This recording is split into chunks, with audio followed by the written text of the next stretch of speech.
Damaikan hati, sejukkan jiwa. 107,7 FM Radio Suara Nabawi Pasuruan.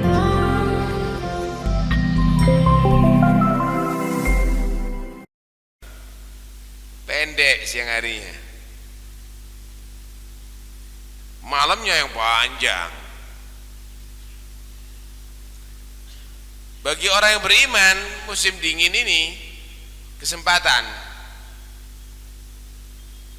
Kalau pagi siang harinya digunakan puasa, bus adem, tidak panas, enteng puasanya.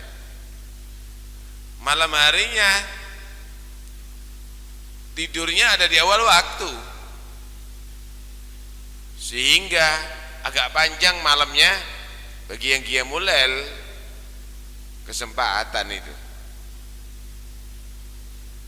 artinya orang mukmin itu menggunakan waktunya untuk benar-benar bermanfaat ibadah kepada Allah.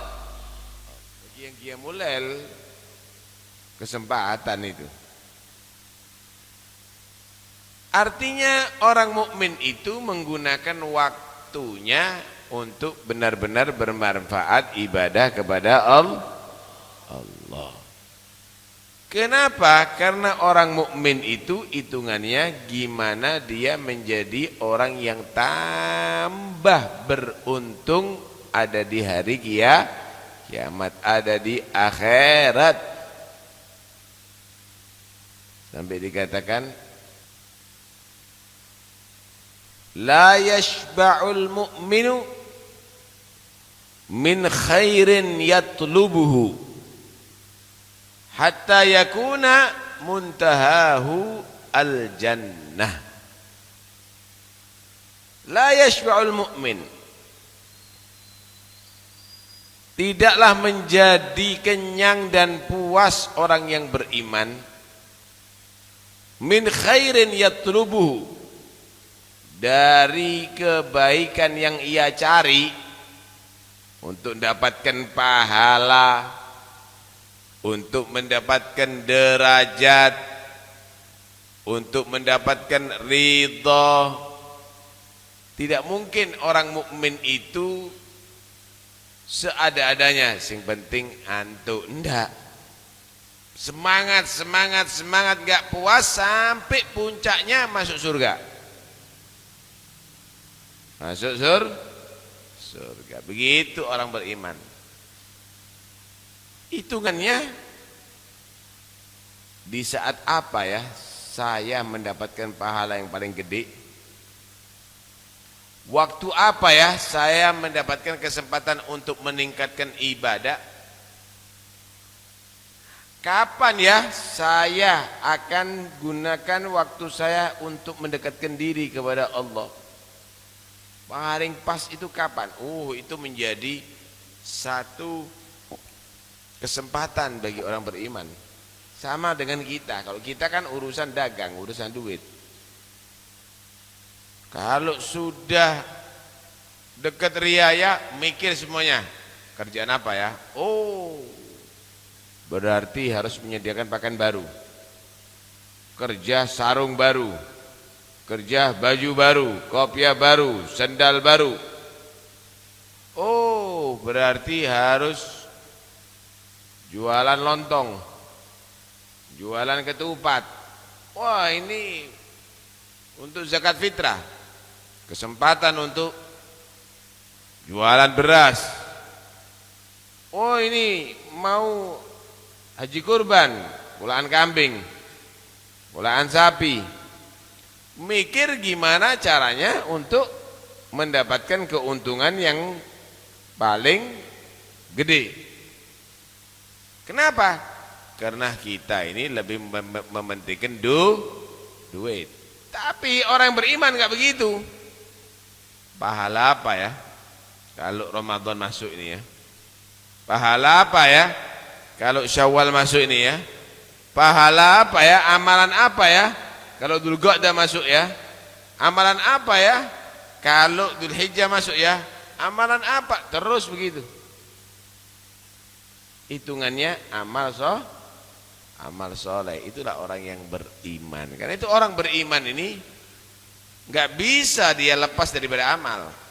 Di dalam Al-Quran setiap Allah menyebutkan iman atau orang yang beriman, maka Allah meneruskan dengan amal soleh. Karena amal soleh itu sumbernya daripada kekuatan iman, saudara. Wal asri innal insana lafi khusrin illa alladhina amanu wa amilus solihat. Wa amilus solihat.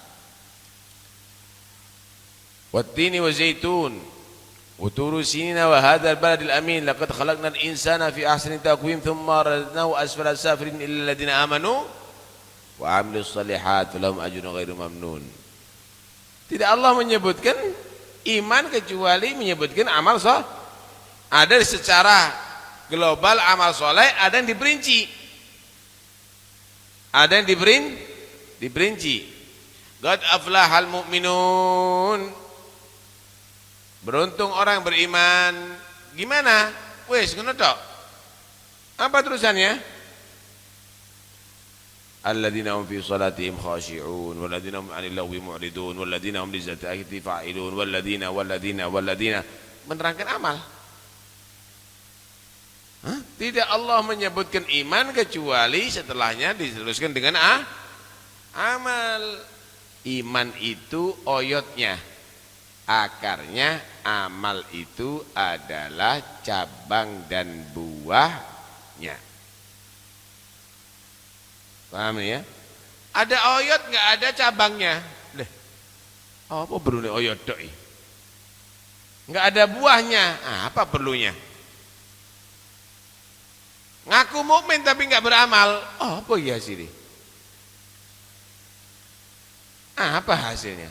Tuh, ada tangkainya, ada oyotnya. Ya tanduran plastik yuk. Ada tangkainya, ada oyotnya, nggak ada akarnya. Dari plastik itu, dari kertas itu.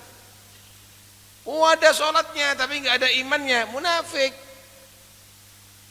Plastik itu semuanya, nggak asli itu semuanya. Baca Quran tapi nggak ada imannya, munafik. Karena itu sempurna itu ada akar, ada tangkainya. Pohon sempurna, ada iman, ada amal soleh. Paham nih ya? Nah, kesempatan musim dingin untuk memperbanyak amal soleh. Kenapa malamnya panjang, kalau qiyamul lailnya siangnya pendek digunakan untuk puasa. Baik. Puasa ini saudara bukan latihan luwe, bukan. Puasa itu intinya adalah bagaimana kita bisa menaklukkan nafsu. Intinya puasa itu begitu. Kamu itu nafsu kamu pingin makan karena lapar. Tapi kamu harus taklukkan. Lapar kan kamu wahai nafsu? Hauskah kamu wahai nafsu? Bukan karena nggak ada makanan di mukanya dia, tapi dia sengaja tinggalkan demi untuk taat kepada Tuhannya. Loh, hebat kan? Orang kalau puasa itu buka kulkas, ketok air dingin siang hari, ngelak. Paham nih ya? Dia sebetulnya bisa minum air ini, tapi karena ingat saya puasa, pingin dekat kepada Allah, pingin ridho Allah, tinggalkan.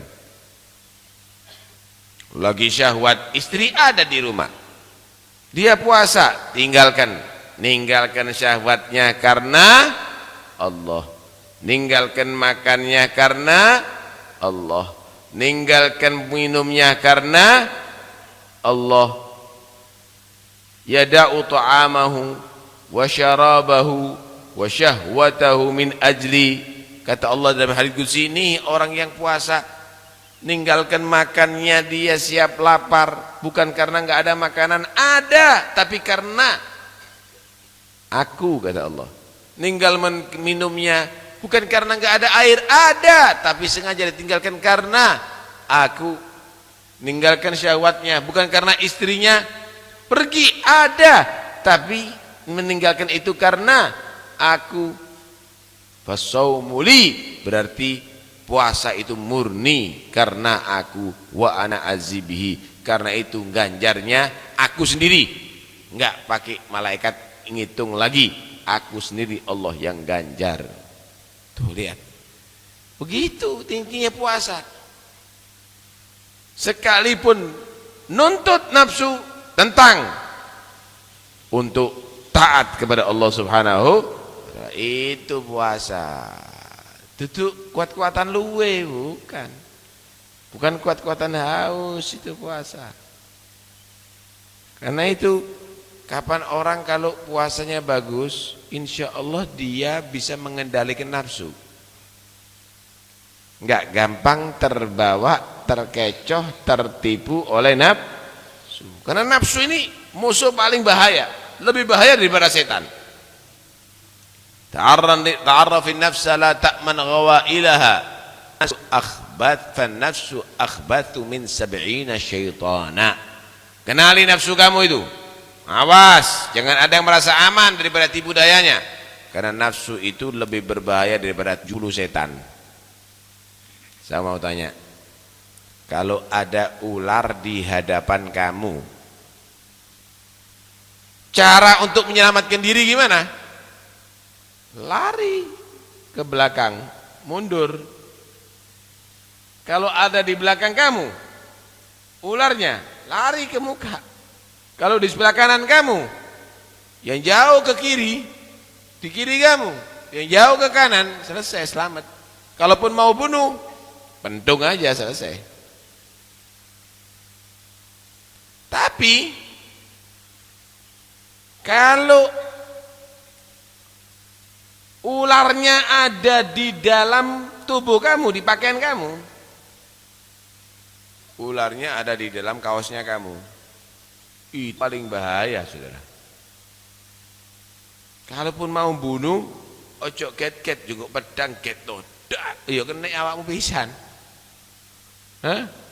Kalaupun mau mengeluarkan pelan-pelan, itu paling bahaya.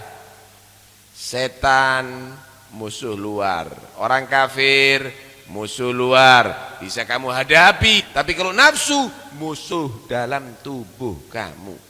Karena itu melawan nafsu ini paling soro di awakmu dewe. Nafsu itu di awakmu dewe. Ini paling sulit, karena itu dikatakan oleh Nabi al-jihadul akbar, perang yang paling besar itu melawan nafsu. Habis perang Badar, darahnya belum kering dari pedangnya kaum muslimin. Ada yang luka masih kotos-kotos, keringetnya masih belum kering, masih ngos-ngosan. Kata Nabi, udah kita selesaikan perang kecil, sekarang kita harus siap-siap untuk perang besar. Kaget sahabat, loh ini perang seperti model gini kok dikatakan kecil, masih perang besar, apalagi nih? Roja'na minal jihadil asghar, udah kita selesaikan, kita pulang daripada perang kecil, sekarang kita menuju perang besar, ilal jihadil akbar.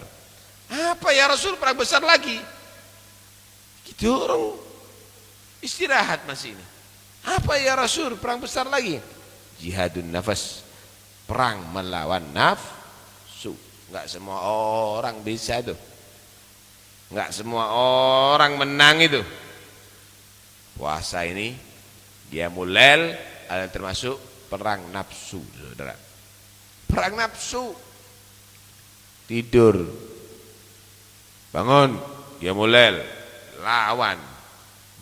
Nafsunya ngajak ngantuk turu, seakan awakmu.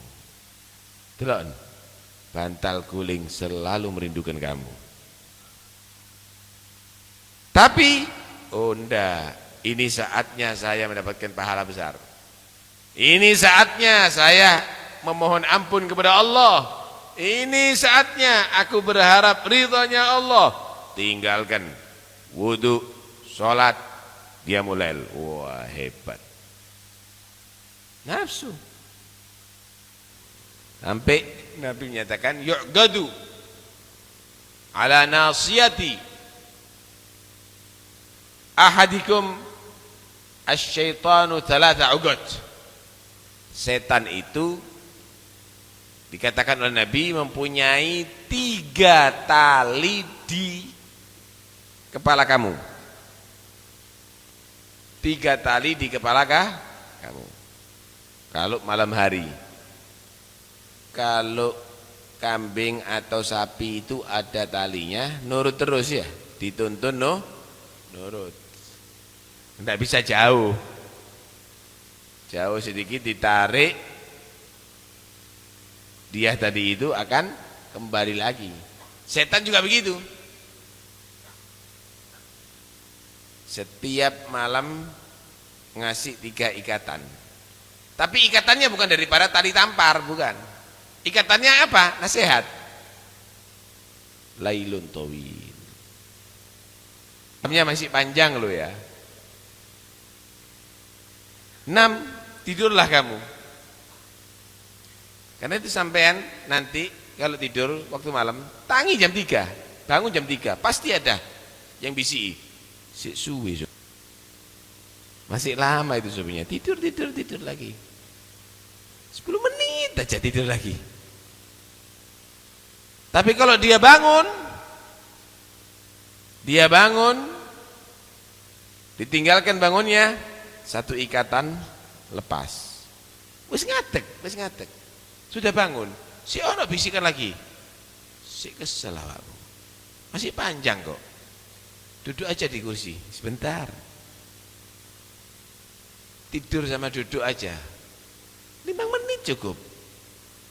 Ada yang nasihati begitu. Kerasa enggak kon? Hah? Kalau sampean turuti, amblas wis, ndak kiam mulai sampean. Kalau wudu hilang.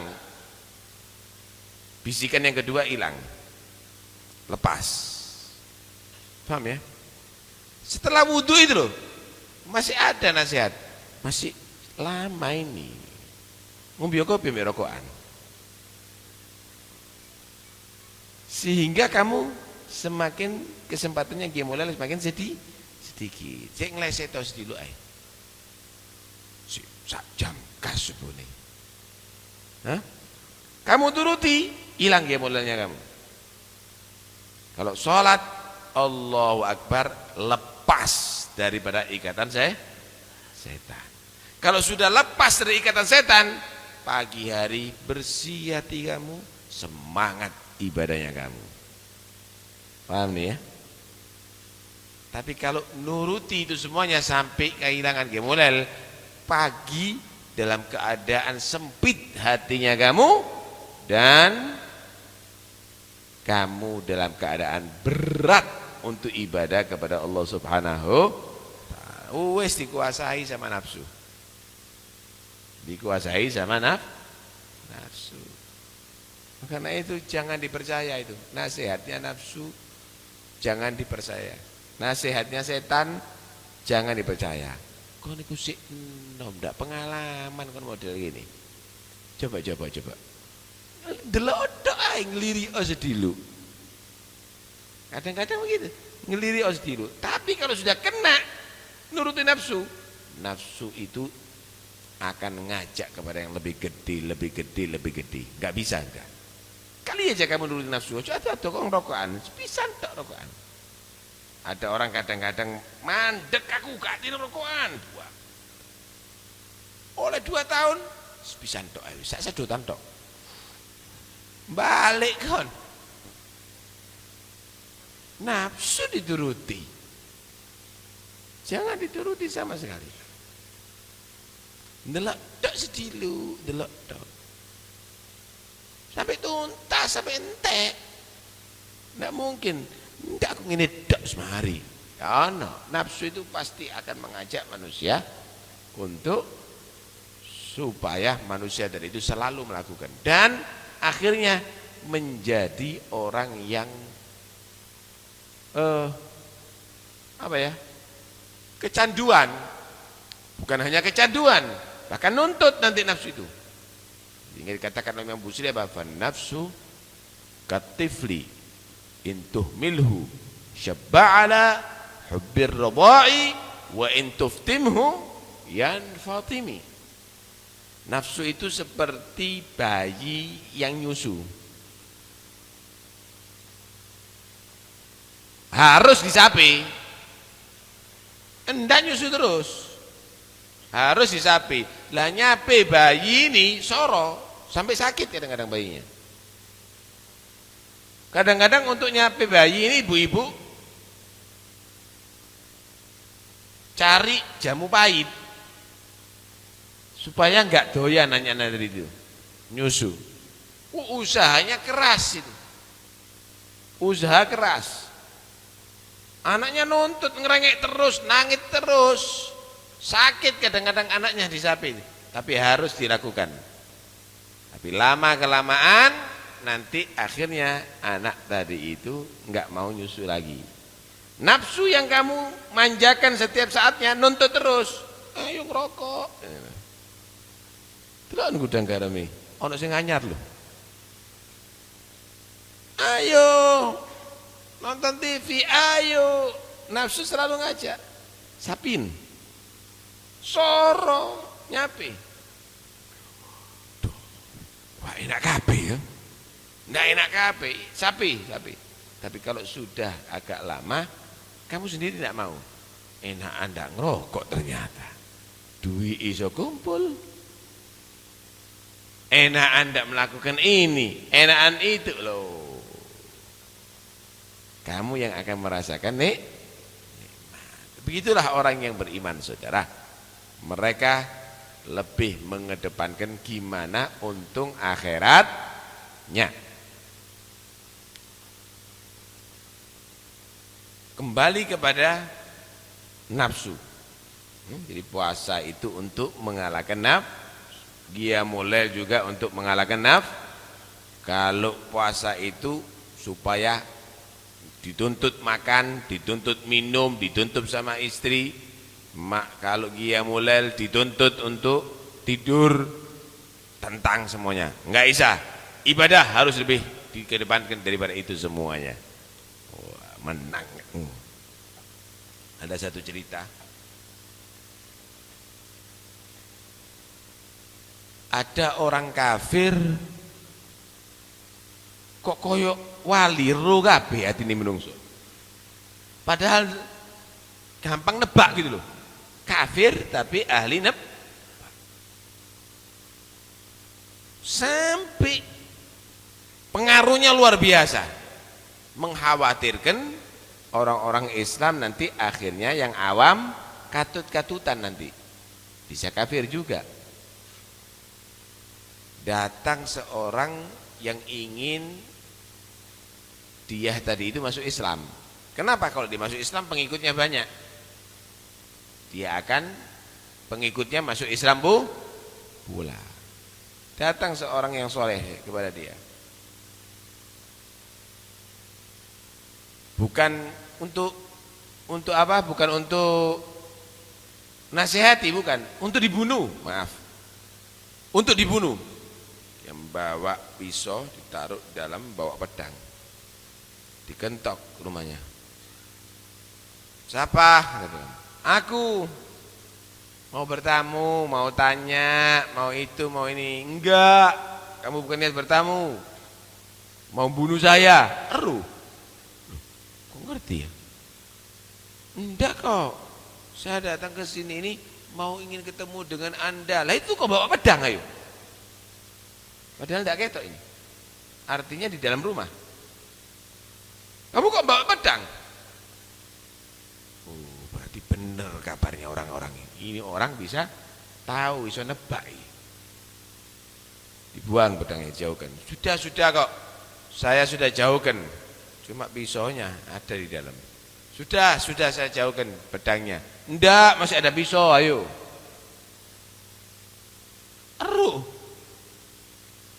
bener katanya orang. Udah. Akhirnya dirubah siasat. Kalau tadi niatnya ketemu langsung dijrus, langsung dibunuh, ini berarti tak nasihati ya wis. Tak nasihati biar tertarik dengan ajaran udah. Baru juga.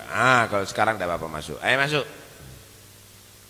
Ngomong-ngomong kamu itu masuk Islam ya. Karena Islam itu begini, begitu. Didengarkan sama yang kafir ini. Begini, begitu, begini, begitu, begini, begitu. Masuk Islam ya? Enggak. Loh, kamu itu kalau Islam itu begini, begitu, begini. Enggak. Kesal sudah sih orang mukmin ini. Masuk Islam. Tampilin gini kok enggak bisa. Baru asyhadu an la ilaha illallah wa asyhadu anna Muhammadar Rasulullah. Model wong iki.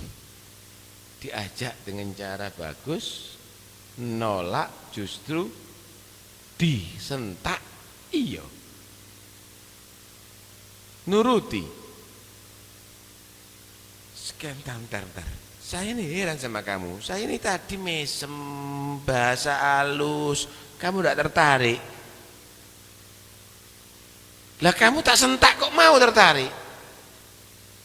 Kemudian saya mau tanya, kenapa sih kamu tadi itu isyarru kabeh itu sampai kerentak hatiku itu kok rencana untuk bunuh kamu kok bisa tahu? Senyum dia. Saya itu mulai dari muda saya itu selalu ngelawan nafsu saya. Saya ini selalu ngelawan nafsu saya. Kalau nafsu saya ngajak ke barat, saya tentang timur. Nafsu saya makan pingin imbu, enggak. Nafsu saya menyatakan turu wong leseto, enggak. Yang penting saya menentang nafsu saya. Karena itu saya diberi kelebihan oleh Allah bisa mengetahui daripada rencana rahasia isi hati orang. Terus kenapa masuk Islamnya setelah saya bentak? Yaitu karena nafsu. Maksudnya kamu dengan cara lembut, dengan cara itu nafsu saya tertarik dengan itu semuanya. Tapi saya nyatakan enggak. Masuk Islam ya, tertarik. Saya katakan enggak. Tapi ketika kamu marah, masuk Islam, enggak, tempiling.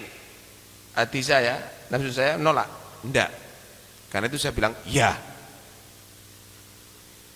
Paham ya? Saya bilang iya. Jadi semua ajakan nafsu ditolak. Nah itu engkau mari ngono, nafsumu ngejak ngerokok. Ndak.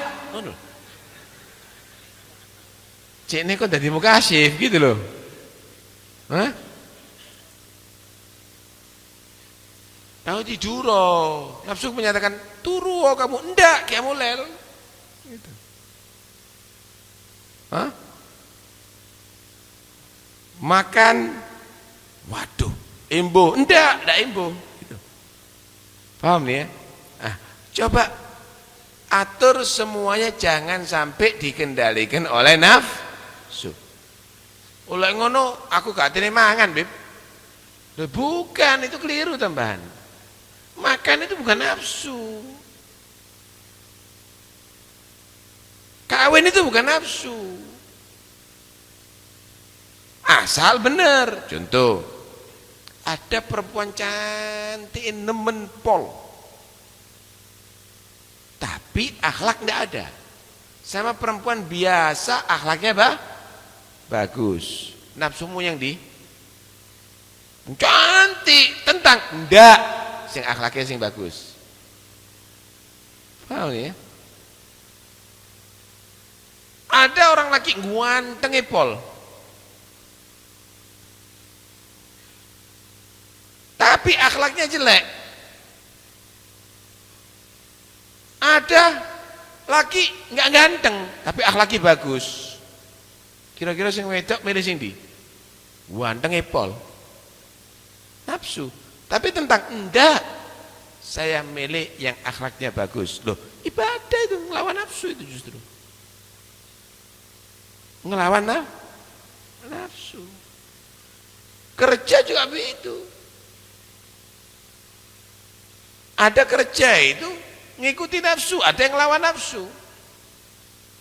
Iki nipu sedidik untungnya 2 miliar di. Kalau ndak untungnya 200.000 dok ya. Mirindi kan. Ya 2 miliar bareng ngono tobat, Bib. Lah, itu juga melawan nafsu, Saudara. Karena itu segala hal itu nafsu itu berkiprah, loh, hati-hati. Tentang terus itu semuanya. Tentang itu semuanya, maka kamu menjadi orang berhasil. Wa khalifin nafsa wasyaitana wa'sihima wa inhuma mahadaka nusha fattahimi. Tantang itu nafsu dan setan. Jangan mau kamu nurut. Walaupun dia nasihat, kamu harus curiga. Koyok-koyok cinta mbek awakmu nafsu iki. Seaken awakmu iki perlu kon iki rekreasi. Mari ngono nang Taman Safari. Ada di sana ketemu wong wedok. Akhirnya kenalan, akhirnya terus tambah dawa nuruti nafsu. Kon iki seaken berangkat yang Taman Safari, lu bedes-bedes ngenteni kon. Mosok kau tidak rindu dengan kekasihmu bedes? Paham nih ya? Nafsu ngejak ke sana, maka dia berangkat keluar dari rumah, tapi bukan ke Taman Safari, ke masjid iktikaf. Wah, hebat itu orang. Hah? Hebat itu orang. Karena itu orang dulu itu suksesnya karena itu, saudara. Ada satu guru, itu guru ini, itu kiai. Dia ini disebutkan ini. Dia itu pingin satu makanan, memang lezat makanan itu. Pingin makanan itu. Dikit-dikit cerita, makanan ini enak ya. Nanti cerita, makanan itu saya pernah makan di situ tuh enak lezat itu. Akhirnya salah satu muridnya cerdas itu. Oh, berarti guru saya itu kepingin makanan itu dibelikan atau dibuatkan. Enak yang lezat, bawakan kepada gurunya. Senang gurunya, alhamdulillah kata dia. Dari dulu saya kepingin makan ini, kata dia. Dari dulu saya berharap bisa merasakan ini. Panggilkan itu orang-orang miskin, dipanggil. Ini kesempatan bagi saya. Panggil orang-orang miskin, dikasihkan kon ngentekno. Dewe ndelok. Murid heran deh, apa sih guru ini? Pingin makanan itu bertahun-tahun dibuatkan, setelah ada di hadapannya orang lain suruh makan dia lihat. Guru, heran saya, kok tidak dimakan? Seharusnya kan tidak, tambah ake kan gitu. Tambah habis banyak, ini kok Anda tidak? Apa maksudnya Anda nih? Ya ini kesempatan saya. Nafsu saya kepingin dari dulu makan ini. Karena itu setelah ada di hadapan saya, baru kesempatan saya menghajar nafsu saya. Cini dipangan orang lain, delok kapok kon. Jadi benar-benar dia tadi itu menguasai nafsunya. Kon lali, entek kon dilatih lek perlu. Itu hebat orang dulu. Makanya sukses-sukses orang dulu itu. Kenapa? Semua gerakannya, semua perbuatannya bukan karena nafsu. Masih pidato, mana sih nafsu loh. Pingin pidato, nafsu itu. Wah, akhirnya raco pidato nih, kepingin yang dengarkan tadi itu senang sama dia sampai lucu-lucu. Waduh, cekak-cekiki. Iki ngrungokno nasihati ulama atau ngrungokno lawak ini? Apa itu? Di TV itu sing juara lawak, sing juara lucu itu. Duduk. Kalau apa? Kadang-kadang tampil cerita itu supaya tertawa orang, apa itu? Hah? Mbok iku apa iku wis? Selamat aku udah hafal. Lah, apa bedanya dengan itu? Jadi nanti kalau perlu kiai sing lucu-lucu iku lebokno kono. Mungkin jadi terlucu nantinya. Lah apa ini? Ngono ki yo gelem. Digoroi ambek wong cekakak-cekiki ngono ya gelem, hati-hati. Hah? Apalagi kadang-kadang ceritanya porno. Loh, lek cerita porno bukan dari kitab. Kalau cerita porno mlebu nyang pasar. Itu orang-orang yang berbuat macam-macam itu lebih tanek lah cerita porno. Ada apa ngundang khotib kamu kalau cerita porno? Kan itu sing cerdas sampean. Kadang-kadang orang bicara itu loh, itu karena nafsu. Tapi dikatakan mereka kalau kepingin manfaat pembicaraannya, ya. Idza ishtahaita an tatakallama faskut wa idza ishtahaita antaskuta fatakallam. Kalau kamu tadi itu pingin bicara, menengo, berarti nafsu. Pingin aja ngomong, wah menengo, nafsu wis. Kalau kamu tadi itu lebih senang, masya Allah kamu itu orangnya pendiam memang, ngomong manfaat omongan kamu. Artinya jangan pembicaraan kamu itu didasari karena nafsu. Harus bertentangan dengan nafsu, bagus jadinya. Saya kira Anda asal bicara begitu aja, hati-hati. Semua itu harus didasari dari hati nurani yang baik, bagus jadinya nih. Kesempatan bagi mereka orang beriman kalau mendapatkan apa? Musim dingin, panjang malam harinya. Waduh, kesempatan untuk melawan nafsu. Digunakan qiyamul lail yang banyak supaya mendapatkan pahala yang banyak. Pendek siang harinya, wah kesempatan. Kayak poso enak gak kroso.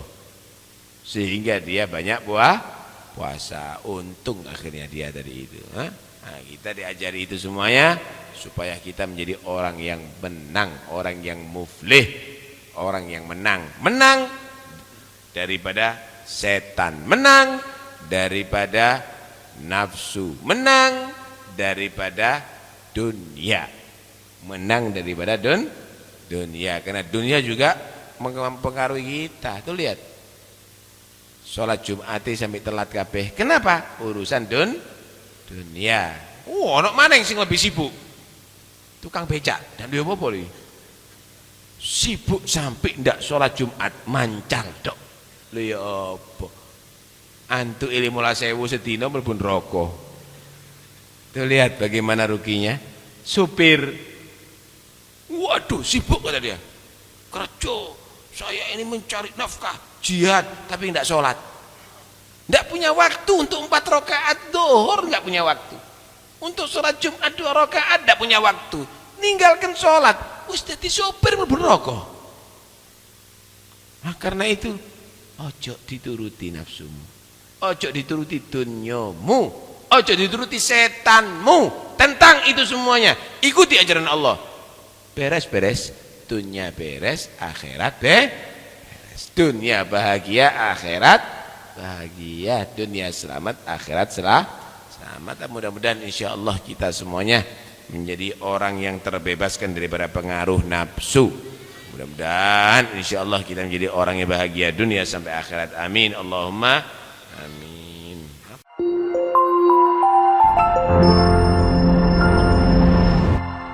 damaikan hati, sejukkan jiwa. 107,7 FM Radio Suara Nabawi Pasuruan.